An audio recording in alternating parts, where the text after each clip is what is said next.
and dismissed the suit.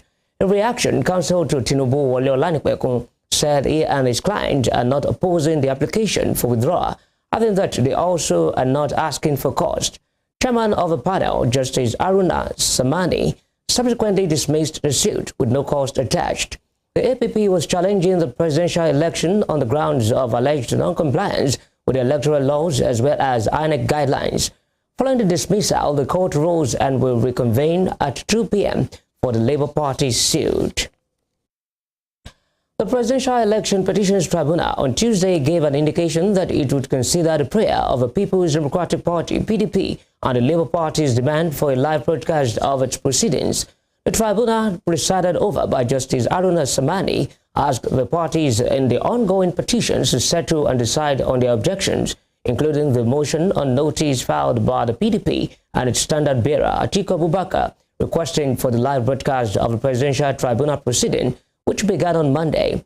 Samani gave the directive during Tuesday's hearing when the matter was raised by counsel for the PDP and Atiku, Chris Uche-San. Speaking at the resumed pre-hearing session, the head of the five-man panel assured that the application for a live broadcast of the proceedings will be considered together with the other issues. The PDP and Atiku, in an application, argued that televising the court sitting would enhance transparency and boost citizens' confidence in the judicial process. In Akwa Ibom State, candidate of the Young Progressives Party, YPP, Albert Bassi, has alleged that governor-elect of the state, Umar Eno, was expelled by the University of Uyo in 2005 over certificate forgery. In a petition filed at the Governorship Election Tribunal in Uyo, Bassi claimed that Eno was one of the students expelled from the university in 2005 for obtaining admission with the fake West African Examination Council Senior School Certificate Examination Certificate. In the petition, Bassi, through his lawyers, asked the tribunal to nullify the declaration and return of Eno as the winner of a governorship election in the state. Bassi alleged that Eno was not at the time of election qualified to contest because he presented a forged WAEC June 1981 certificate to the Independent National Electoral Commission (INEC) during his nomination by the People's Democratic Party (PDP). In a response opposing Bassi's petition, Eno, through his lawyers, filed a 63-paragraph statement denying forging the WAEC result. But backing his claims, Bassi said findings from the university showed that Umar was expelled from the institution in 2005 for presenting a fake 1998 WAEC certificate. In Osun State, Governor Ademola Adeleke has reassured the residents of Osun of good governance as the Court of Appeal reinstates him as the governor.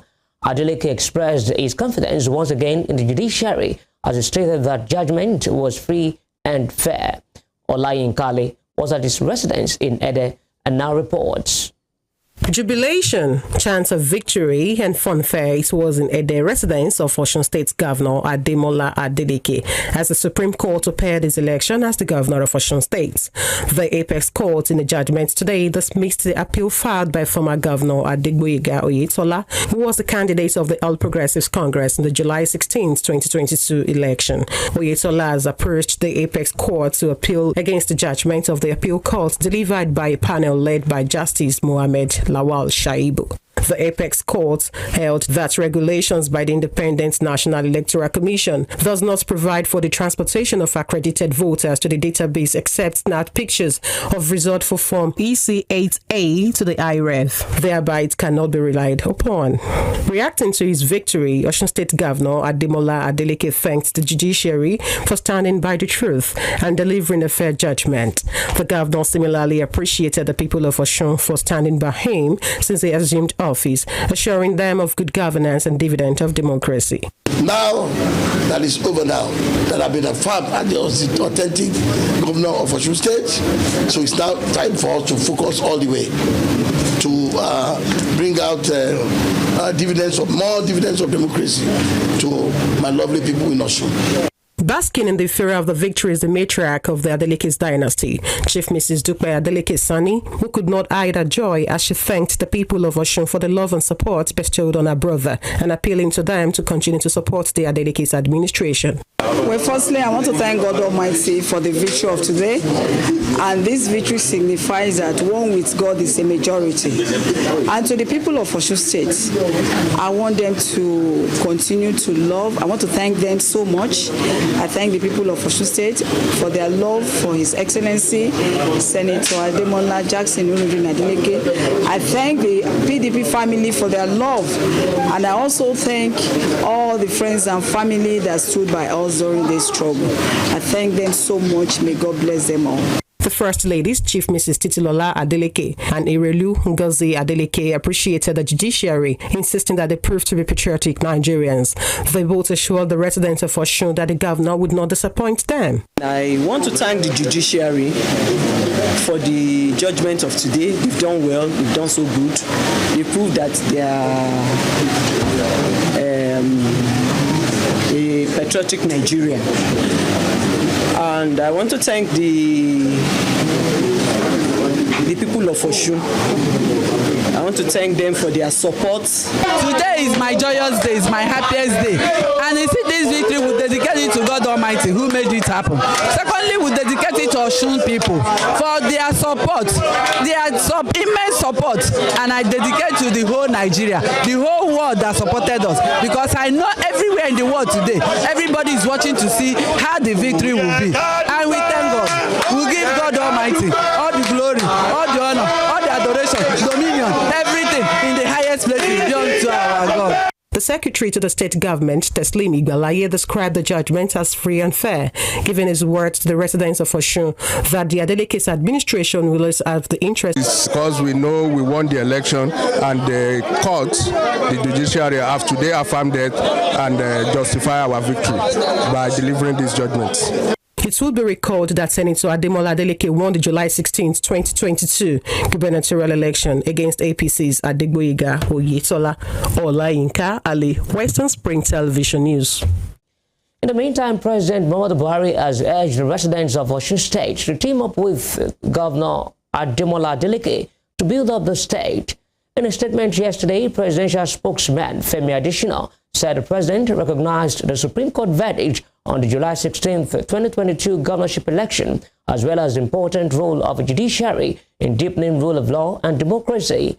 With a final decision by the court, the president called on the political class and their supporters to give the Governor Ademola Adeleke-led administration the needed support it needs to ensure that its programs, policies, plans, and aspirations fashioned to make individuals and businesses flourish succeed.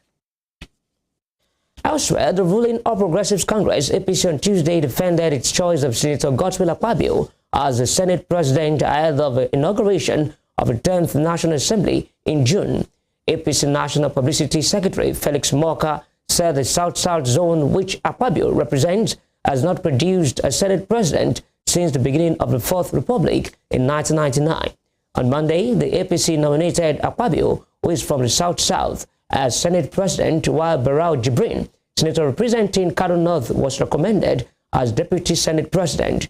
Abbas Tajuddin was nominated as the Speaker of the House of Representatives, and Benjamin Kalu was recommended for the Deputy Speaker position. Speaking on development, Morka said the APC is only offering suggestions on the leadership structure of the 10th National Assembly. Still talking politics, the zonal vice chairman of the People's Democratic Party, PDP, in the Southwest, Soji Adagondo, is dead. PDP's Director of Media and Publicity in Osun State, Oladile Oluwabamiji, confirmed the development on Tuesday. A statement by his son, Olasoji Jr. Adagondo Oluwatukesi, on behalf of the family, said Adagondo died on Monday after a brief illness in the United States of America. 62-year-old Adagondo, until his death, was PDP's zonal vice chairman and former chairman of a party in Osun State.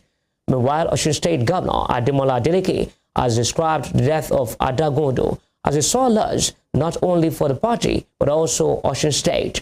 In a statement by Adeleke's spokesperson Olawale Rashid, The governor said the late Adagodo was one of his staunch supporters who backed him to win the Osun governorship poll. In other news, another batch of Nigerians stranded in war-torn Sudan have arrived at the Nnamdi Azikiwe International Airport, Abuja. The 136 evacuees arrived in a Taco Aviation aircraft via Port Sudan at 9:30 a.m. While noting that this is the 11th aircraft that has evacuated Nigerians from Sudan, the National Emergency Management Agency, NEMA, says a total of 2,002 Nigerians, comprising men, women, children, and pregnant women, have so far been evacuated since the war broke out in the North African country. Taco Aviation has so far made 7 trips with Nigerian carriers Air Peace, Max Air, and Azman Air, as well as the Air Force Charlie 130 completing the rest of the evacuation process. This is coming a few hours after 126 nationals that departed Port Sudan International Airport landed at Nnamdi Azikiwe International Airport on Tuesday night via Taco Air. In a related development, the Joint Admissions and Matriculations Board, JAMB, said it would ensure that Nigerian students evacuated from war-torn Sudan are integrated into the nation's universities. JAMB Registrar Ishak Oloyede made this known on Tuesday in Abuja during a meeting with the head of Nigerians in Diaspora Commission, Abike Dabiri Erewa.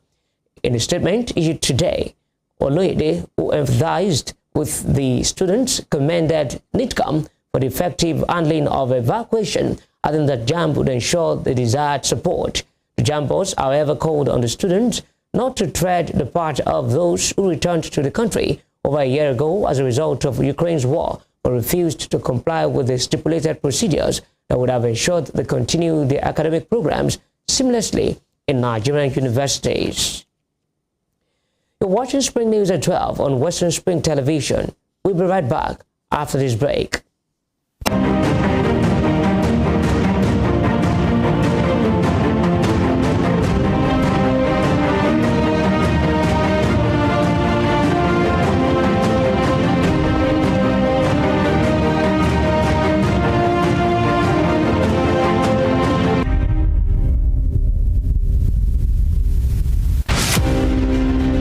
Damosi Adegoke Adelabu was a prominent figure in Ibadan politics and Western region before Nigeria's independence. He was a key founder of the National Council of Nigeria and the Cameroons, a political party that held a lofty the touch of liberty for the 2 West African countries.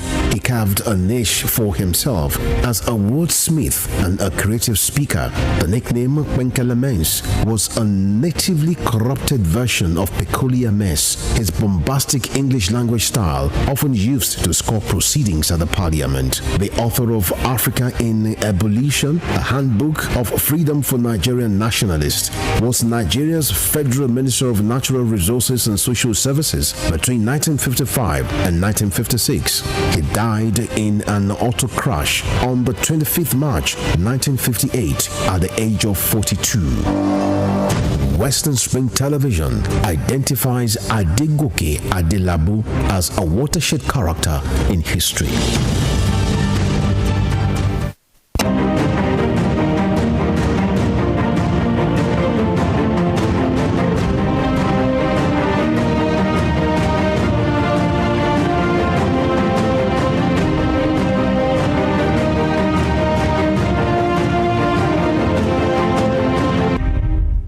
Welcome back on Spring News at 12 on Western Spring Television.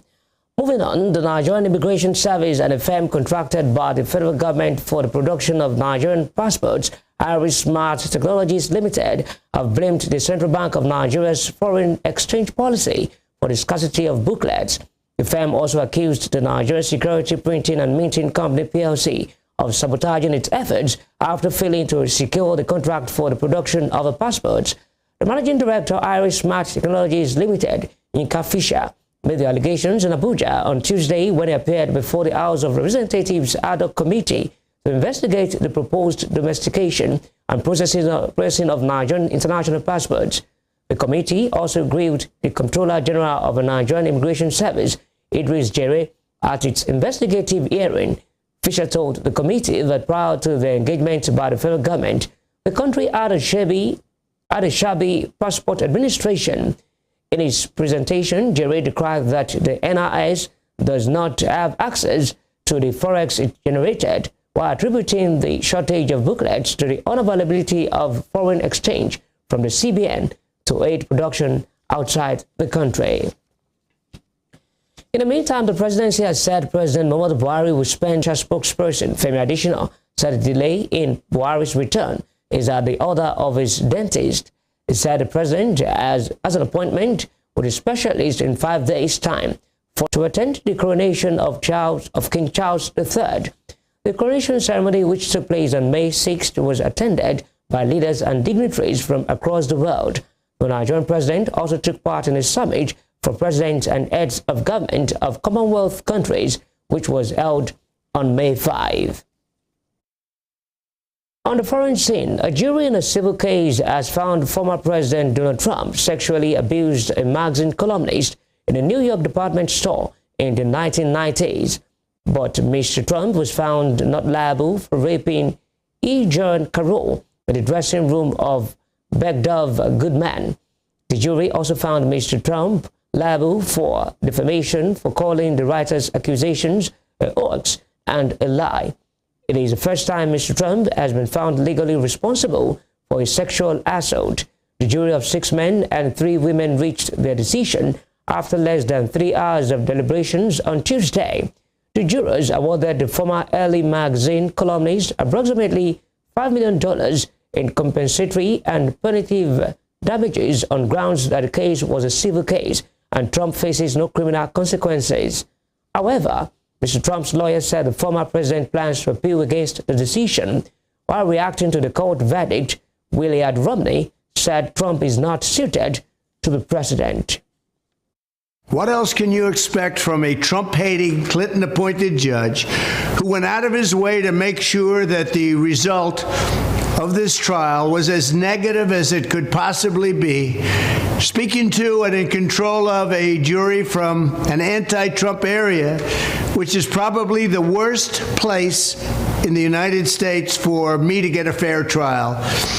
We'll be appealing this decision. It's a disgrace.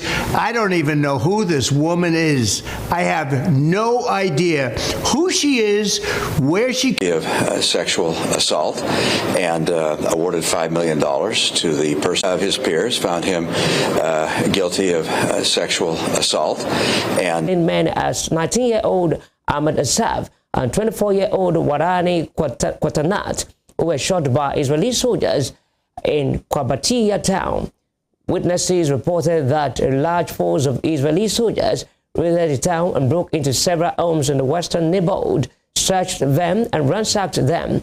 In a statement, the Israeli military claimed the deceased had fired on soldiers from a vehicle and were killed by return fire.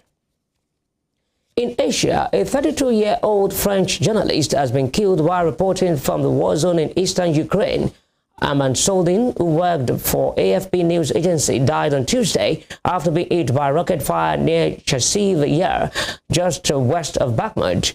A team of journalists came on attack while with a group of Ukrainian soldiers. French President Emmanuel Macron paid tribute to Soldin's work on the front lines of the war. The chairman of AFP, Fabrice Fries, said the news agency was devastated by Soldin's death, which he said was a terrible reminder of the risks and dangers faced by journalists every day covering the conflict in Ukraine. The agency's Europe director, Christine Bohagia, remembered Soldin as enthusiastic, energetic, and brave, and said he had been totally devoted to his craft. And after some business stories, Vice President Yemi Osinbajo has said with increased investments and improvements in the electricity value chain, Nigeria could become one of the best power markets in the world.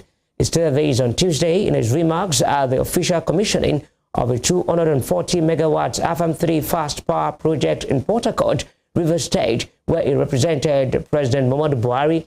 In a statement by his spokesman, Laolu Akande, Osinbajo said Nigeria has all the ingredients to create one of the best power markets in the world. Referencing the efforts of the administration in the sector, the Vice President said the complete story is that in the past few years, more new money has been coming into the power value chain. The Vice President disclosed that since 2020, the Nigerian Electricity Regulatory Commission has executed all of its biannual review processes without fail. The governor of the Central Bank of Nigeria, CBN Godwin Emefiele, has read out a route act to shipping companies exporting undocumented cargoes from the shores of the country. Emefiele sent out this note of warning at the RT200 Non-Oil Export Summit 2023 on Tuesday in Abuja. While speaking on the theme, Challenges and Prospects to Success, he detailed the importance of diversifying from oil exports. The Apex Bank governor warned exporters who disregarded several warnings to follow due process in ensuring their documentation met the needed criteria for export, enumerating the successes of RT200. Emefiele revealed earnings from non-oil exports increased by 40% from $3 billion in 2021 to $5.6 billion at the end of 2022. A British national extradited to the U.S. last month has pleaded guilty in New York to a role in one of the biggest acts in social media history. The July 2020 Twitter hack affected over 130 accounts, including those of Barack Obama and Joe Biden. 23-year-old Joseph O'Connor, known as Plug Walk Joe, pleaded guilty to hacking charges carrying a total maximum sentence of over 70 years in prison. The hacking was part of a large-scale Bitcoin scam. O'Connor, who was extradited from Spain, hijacked numerous Twitter accounts and sent out tweets asking followers to send Bitcoin to an account, promising to double their money. O'Connor was charged alongside 3 other men over the scam. In 2020, an estimated 350 million Twitter users saw suspicious tweets from official accounts of the platform's biggest users. And out of sports, Kevin De Bruyne's screamer and Manchester City, a Champions League semi-final first leg draw at Real Madrid to keep their dream of a treble on track. City know any win next Wednesday at home against Madrid will send them to only their second Champions League final against either Inter Milan or AC Milan. Pep Guardiola's side dominated the early stages at Navi Bernabeu, with Thibaut Courtois denying De Bruyne, Rodri and Erling Haaland twice. City are now unbeaten in 21 games in all competitions, a run which includes 17 wins. Meanwhile, Pep Guardiola praised De Bruyne's performance, adding that he was being pleased with his side's showing at Santiago Bernabeu. He knows how important he is for us, and he made an incredible performance, and for many reasons, and happy for him. So, in this type of games, in this competition, in this type of games, semifinals or finals,